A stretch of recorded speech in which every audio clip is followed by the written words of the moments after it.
Hey everyone, how's it going? So we started styling the nav bar last time, and it's coming along quite nicely. We've still got some work to do, but it's looking a whole lot better than it was before, that's for sure. So what I said we'd do is style the colors here, the text color.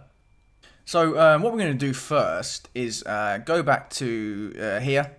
And the icon color is currently the blue color you're seeing. It's coming from Bootstrap, where that is the color of links by default. So if I actually right click on one of those and click inspect, you see the blue color. Where is it? Here. It's coming from one of the Bootstrap CSS files right there. If I get rid of that, you'll see it turns into the default blue that links are in HTML.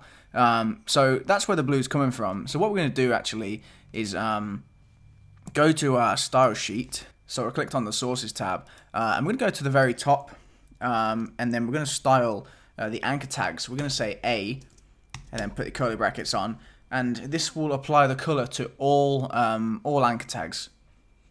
That's why we put it at the top. I like to put styles on semantic elements, that is elements that aren't classes, right at the top of the file. So yeah, we're just going to say color inherit, like that, and that will take whatever color the parent has set. It inherits the color, so it gets it given to it from its parent. All right, but we do want one of them to be blue, and if you look at this, we want the top one to be blue. So what we're going to do is first actually copy this so we don't lose it and paste it in our CSS file. And then what we're going to do is create a class which will allow us to make any of these icons blue if we want. Of course, we'll only do it to the first one for now, but the option would be there if you wanted to do it for others. So go to the main layout page, find this first one with the dove, and go to the anchor tag and just give it the class blue, like this. And then in our style sheet, we can say, wherever it is here, we can say nav A and then put a dot blue, like this. So I've said nav A and then there's no space here. Make sure there's no space. If you had a space, it would apply the style to the element with the class blue, which is inside of the anchor tag, which we don't want to do. So make sure there's no space there. And now you can just set this color to be anything you want. We could say like green, for example, and then we could see what that did by refreshing the page, and we see it turned it to green. So we obviously don't want to use that color. We're going to add a color here, but we are going to keep this this blue you're seeing right here, this Twitter blue kind of color, is going to be used across the site in a bunch of places. You can see it's the same blue we're seeing here on the post button, and we're going to use it in various places across the site. So we want to use this blue all over the place.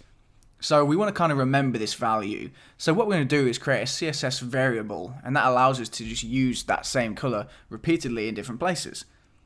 So what we'll do is we'll scroll up to the top, and then we're going to say colon root, like this, and then add some code in here. Now the root selector, like this, will apply this style to the rootmost item. So the item at the furthest level at the top, the root element.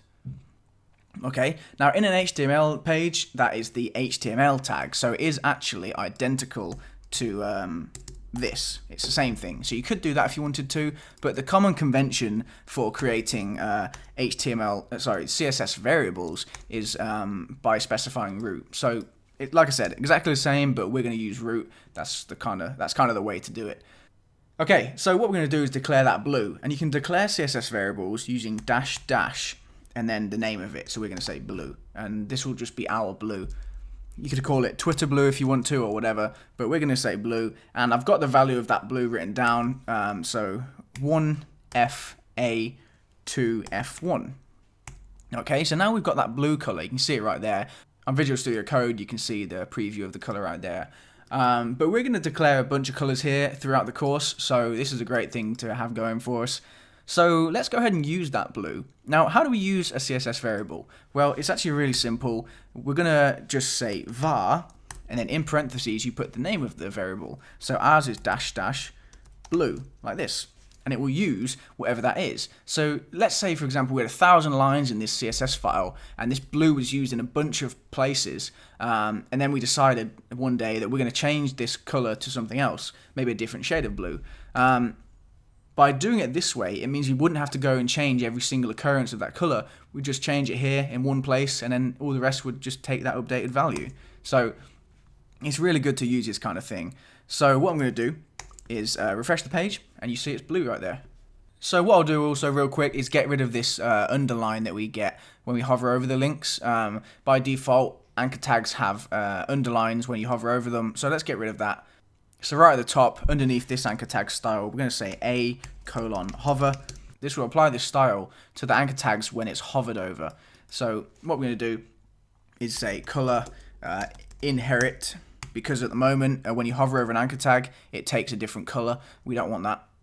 And then what we're going to do is say text decoration is going to be none, like this. So then when I refresh the page, you're going to see there's nothing that happens when we hover over it, and the underline is gone as well.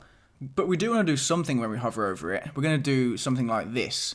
We're going to add this little blue background to it. So let's go back to here. And right at the bottom, or not quite right at the bottom, underneath this nav blue part, we're going to add nav a:hover, like this.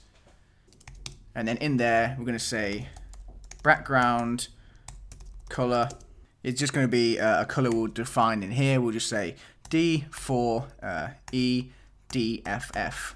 Now, of course, you can put that into a variable if you want. So, in fact, I'll put it into a variable. Why not? So we'll take this color. I don't know if we're going to use this anywhere else. We might. I'm trying to remember off the top of my head. But either way, we'll put it in here.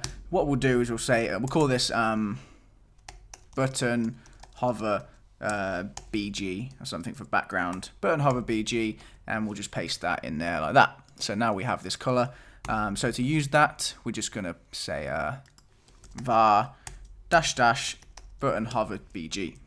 Okay, so that's the background color, but we're going to change the color of the icon itself when we hover over it to that blue. So we'll just say color is going to be var -- and then blue, that same blue we defined above.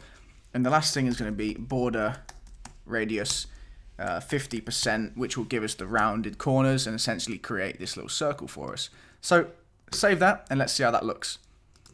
So I'll hover over it now, and you'll see we get the blue circle around it. So there we go. It looks good.